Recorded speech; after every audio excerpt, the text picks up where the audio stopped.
Bismillahirrahmanirrahim. Assalamualaikum warahmatullahi wabarakatuh. Apa kabar anak-anak semua? Semoga kalian dalam keadaan sehat dan selalu semangat untuk mengikuti pembelajaran setiap hari di rumah. Alhamdulillah kita bisa bertemu lagi dengan Bu Venita dalam pembelajaran tema 3 IPA. Hari ini kita akan membahas tentang bagian-bagian tumbuhan beserta fungsinya.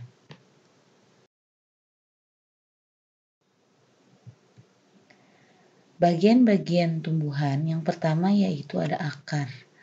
Akar itu merupakan jalan masuk air dan zat hara dari tanah ke tumbuhan. Nah, menurut bentuknya, akar tumbuhan dibedakan menjadi 2 jenis, yaitu akar serabut, yaitu akar yang terbentuk seperti serabut. Akar serabut dimiliki oleh tumbuhan berkeping satu atau monokotil, misalnya jagung, padi, dan tebu.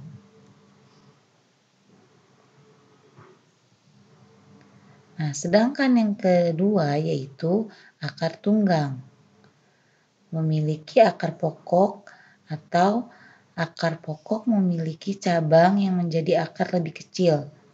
Nah, akar tunggang ini dimiliki oleh tumbuhan berkeping 2, misalnya jeruk dan kacang-kacangan. Ini dia contohnya. Jadi bedanya itu kalau akar serabut itu dia banyak cabangnya dan tidak memiliki akar yang besar, jadi semua bentuknya itu sama. Sedangkan akar tunggang itu ada akar yang besar satu dan dia memperkuat tumbuhan yang ada di atasnya dan memiliki akar-akar yang lebih kecil lagi. Kemudian yang kedua yaitu batang. Setelah akar yang ada di dalam tanah, kemudian batang. Batang merupakan bagian tumbuhan yang berfungsi untuk menopang dan membuat tumbuhan berdiri kokoh. Terdapat 3 jenis batang, yaitu batang basah, batang berkayu, dan batang rumut atau batang rumput. Yang pertama yaitu batang basah. Nah, batang basah ini memiliki ciri batang yang lunak dan berair. Contohnya bayam. Yang kedua yaitu batang berkayu. Cirinya memiliki kambium. Kambium itu suatu lapisan pada sistem sel pada tanaman. Contohnya jambu, rambutan, atau tumbuhan mahoni. Yang ketiga yaitu batang rumput. Memiliki ciri batang yang berruas-ruas dan berongga pada batangnya. Yang memiliki batang rumput yaitu tanaman padi dan rumput-rumputan. Ini contoh dari batang apa? Ayo siapa yang tahu? Oke, betul, dari batang basah. Kalau ini batang berkayu, betul. Nah, yang ini padi-padian, batang rumput. Nah, selanjutnya yang ketiga, bagian tumbuhan yang ketiga yaitu daun. Daun yaitu bagian yang berwarna hijau, menempel pada batang dan umumnya berbentuk tipis dan melebar, dan memiliki zat hijau daun atau klorofil yang biasa digunakan untuk memasak makanan pada tumbuhan hijau atau proses fotosintesis. Nah, terdapat 2 jenis daun berdasarkan jumlah helai daun pada tangkai daun, yaitu yang pertama daun tunggal dan daun majemuk. Daun tunggal ini adalah tumbuhan memiliki daun tunggal jika pada sehelai tangkai daun hanya ada 1 helai daun. Contohnya daun pepaya dan mangga. Dia hanya memiliki 1 helai daun dalam 1 tangkai.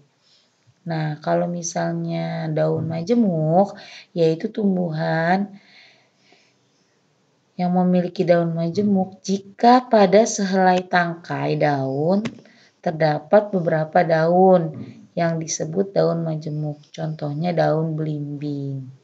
Dia satu tangkai daun itu ada beberapa banyak daun. Nah, selanjutnya yaitu bunga. Bunga ini merupakan bagian tumbuhan yang menarik, yang dapat mengundang serangga dan kupu-kupu, membantu dalam proses penyerbukan. Nah, penyerbukan itu apa sih? Penyerbukan itu adalah peristiwa jatuhnya serbuk sari ke atas kepala putik. Nih, ini contoh dari bunga dan bagian-bagian yang ada di dalam bunga. Ada mahkota bunga, ada kepala sari, ada benang sari, kepala putik, tangkai putik, bakal biji, kelopak, tangkai bunga, dan dasar bunga. Nah, ini fungsi dan struktur bunga. Yang pertama yaitu ada tangkai bunga. Tangkai bunga ini tuh apa sih? Penghubung bunga dengan batang.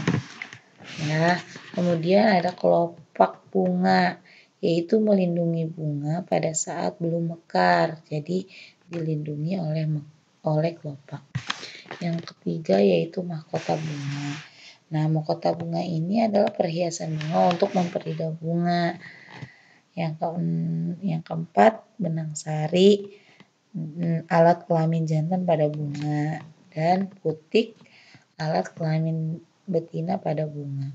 Jadi bunga itu berguna sebagai hiasan tumbuhan dan tempat berlangsungnya perkembangbiakan tumbuhan. Jadi perkembangbiakan tumbuhan bisa menjadi banyak-banyak lagi itu ada pada bunga.